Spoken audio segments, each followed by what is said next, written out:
Bismillahirrahmanirrahim. Assalamualaikum warahmatullahi wabarakatuh. Rabbi shrah li sadri wa yassir li amri wahlul 'uqdatam min lisani yafqahul qawli. Perkenalkan, saya Yoga Perdana, mahasiswa program studi Ilmu Al-Quran dan Tafsir, Fakultas Usuluddin Adab dan Dakwah, Institut Agama Islam Negeri Palangkaraya. Para dewan juri yang saya hormati, serta teman-teman panitia yang semangat berapi-api. Dalam kesempatan kali ini, izinkan saya untuk mempresentasikan penelitian atau hasil karya tulis ilmiah saya yang saya beri judul Makna Ensiklik Fratelli Tutti Paus Fransiskus terhadap moderasi beragama umat Islam di Indonesia. Next. Di era globalisasi sekarang, moderasi beragama menjadi tantangan tersendiri bagi umat masyarakat di dunia, termasuk masyarakat Indonesia. Mengingat Indonesia adalah negara yang mayoritas penduduknya adalah pemeluk agama Islam terbanyak di dunia. Indonesia sendiri tersusun dari banyak pulau, ratusan suku, etnis, budaya, dan beragam agama. Ribuan pulau itu konon terhubung melalui jalur perdagangan, sistem ekonomi, dan nasib yang sama terjajah oleh bangsa asing. Kemudian setelah merdeka, seluruh bangsa Indonesia yang berbeda suku, agama, etnis, dan ras tadi bersatu dalam satu kesatuan yang kuat dan utuh dan terkonstruksi dalam Bhinneka Tunggal Ika. Next. Namun, selain berfungsi sebagai faktor pemersatu, keragaman di Indonesia juga ternyata seringkali menyebabkan gesekan atau konflik antar ras, etnis, dan suku. Kita mengetahui bahwa sejumlah peristiwa yang terjadi di Indonesia ini memberikan pemahaman kuat kepada kita tentang pentingnya moderasi beragama. Moderasi beragama tentu penting untuk mencegah radikalisme dan ekstremisme di Indonesia. Melalui pendidikan Islam yang terbuka dan merangkul, maka hal ini adalah alat yang paling efektif untuk menghadapi masyarakat yang multikultural di Indonesia, mencegah perselisihan serta tindakan radikalisme. Kemudian, Fratelli Tutti Paus Fransiskus mengingatkan semua orang betapa pentingnya persaudaraan dan persahabatan sosial. Paus Fransiskus terdorong untuk menjaga cita-cita persaudaraan dan memurnikan hati semua individu, membangun semangat persaudaraan tanpa ada halangan dan perbedaan melalui ensiklik Fratelli Tutti.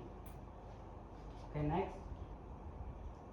Berdasarkan latar belakang di atas, artikel ini bertujuan untuk mengeksplorasi makna ensiklik Fratelli Tutti Paus Fransiskus dalam konteks moderasi beragama dan kaitannya dengan ajaran-ajaran atau nilai Islam.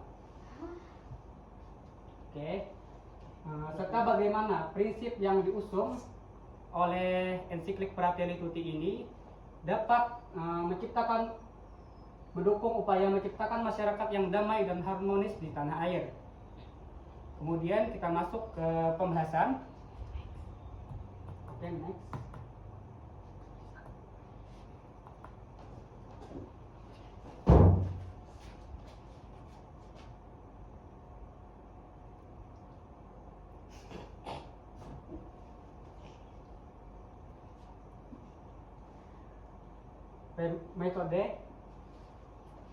Metode yang digunakan dalam penelitian ini adalah penelitian kepustakaan atau library research, yaitu jenis penelitian kualitatif di mana peneliti mengambil berbagai sumber pustaka sebagai bahan penelitian.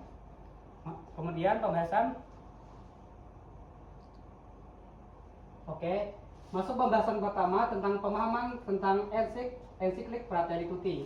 Sebelum menjelaskan tentang Fratelli Tutti, saya akan menjelaskan apa itu ensiklik. Ensiklik adalah dokumen atau surat pastor yang disampaikan kepada kaum Katolik yang bersifat umum atau universal. Artinya juga dokumen ini tidak hanya disampaikan kepada umat Katolik, tapi juga bisa diterapkan kepada saudara-saudara yang berbeda agama. Kemudian apa itu ensiklik Fratelli Tutti? Ensiklik Fratelli Tutti adalah dokumen yang mengajak kepada persaudaraan dan persahabatan sosial. Ensiklik ini ditulis di Assisi, yaitu tempat kelahiran Paus Fransiskus pada tanggal 3 Oktober dan dipublikasikan pada tanggal 4 Oktober. Latar belakang lahirnya ensiklik ini adalah disebabkan oleh pandemi virus corona yang terjadi pada tahun 2019 atau 2020 lalu. Next. Nah, ensiklik Fratelli Tutti ini terbagi menjadi 8 bab. Bab yang pertama, gambaran tentang bola dunia yang tertutup awan kelabu. Di bab ini, Paus Fransiskus merefleksikan bagaimana keadaan dunia saat pandemi virus corona.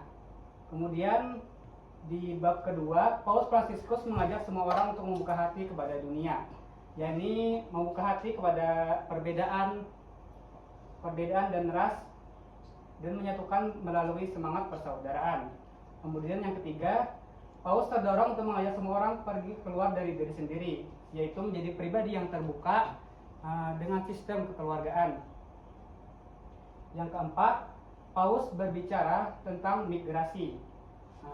Di bab 4 ini, Paus berbicara tentang imigran yang bisa dikatakan dalam kondisi berbahaya atau tidak aman, baik karena bencana alam ataupun penindasan-penindasan yang ada di dunia. Kemudian yang kelima, di sini ada cara berpolitik yang baik. Di bab 5 ini, Paus Fransiskus memandang bahwa politik mengedepankan urusan bersama dan menghargai urusan individu. Jadi di dalam politik ini adanya dialog dan diskusi. Itu di bab 5. Kemudian di bab 6 ada dialog dan persahabatan. Di bab ini menekankan pentingnya dialog antar agama dan persaudaraan di dunia, di mana manusia tidak bisa hidup sendiri. Manusia adalah makhluk sosial yang membutuhkan satu sama lain. Maka dari itu dialog dan persahabatan sangat dibutuhkan dalam hal ini. Kemudian di bab 7 ada hubungan yang diperbarui. Maksud di sini adalah hubungan yang diperbaharui dengan mempertimbangkan cita-cita untuk mencapai kedamaian. Kemudian di bab ke-8, Paus Fransiskus ada agama dan persaudaraan. Di bab ini Paus Fransiskus mendorong semua orang untuk bersaudara walau dalam perbedaan agama. Di bab 8 ini juga Paus Fransiskus menekankan hak asasi manusia untuk memeluk agama yang berbeda-beda. Oke, itulah tadi 8 ensiklik. Oke, next.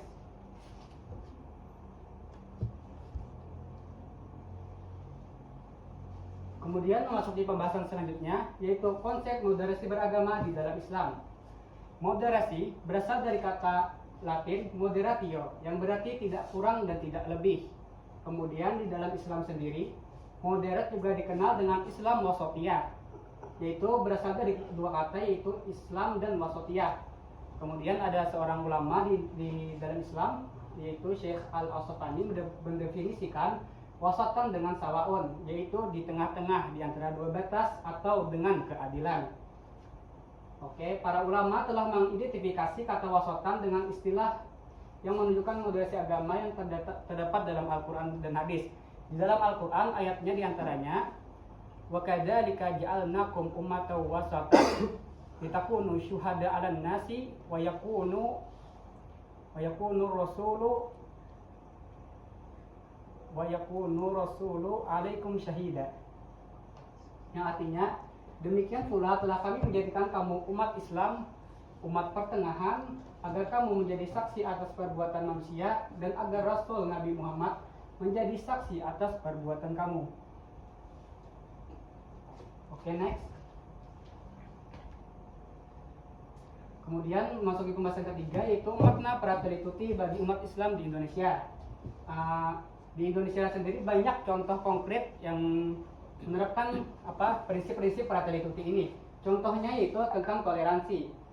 Baik, contoh konkret toleransi di Indonesia ini adalah pada kegiatan atau acara halal bihalal yang dilakukan oleh masyarakat Yogyakarta di Kampung Geningan.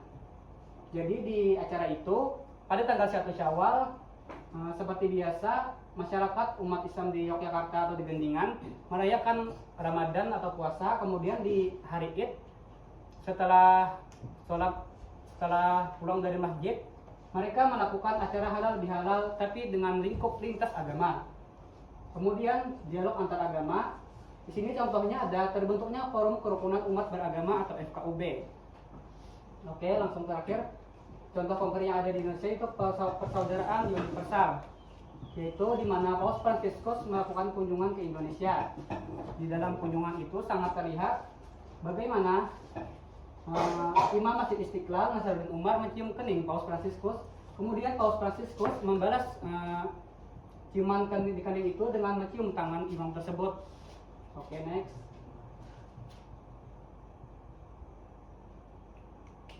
Dan sampailah kita pada kesimpulan. Ensiklik Fratelli Tutti Paus Fransiskus mengajak kepada persaudaraan dan persahabatan sosial, di mana hal ini sangat relevan dengan konteks fondasi beragama umat Islam di Indonesia. Islam pun adalah agama yang mengenal kata wasatiyah, yaitu artinya berada di tengah, tidak condong ke kiri ataupun ke kanan.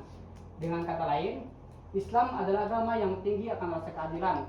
Contoh konkretnya tadi seperti acara halal bihalal lintas agama di Kampung Gendingan, kemudian terbentuknya Forum Kerukunan Umat Beragama atau FKUB, dan momen haru di mana Imam Masjid Istiqlal mencium kening Paus Fransiskus dan dibalas oleh Paus Fransiskus mencium tangan Imam Masjid Istiqlal tersebut. Dari hal di atas dapat dilihat bahwasanya Indonesia telah menerapkan prinsip-prinsip Fratelli Tutti. Dengan menerapkan prinsip-prinsip modernitas beragama yang diajarkan Islam dan didukung dengan nilai-nilai yang ada di Fratelli Tutti, harapannya tercipta lingkungan yang damai, harmonis, dan saling menghormati di tanah air kita Indonesia. Mungkin demikian, itu saja yang dapat saya sampaikan. Mohon maaf jika ada salah kata atau hilaf. Wabillahi taufiq wal hidayah. Assalamualaikum warahmatullahi wabarakatuh.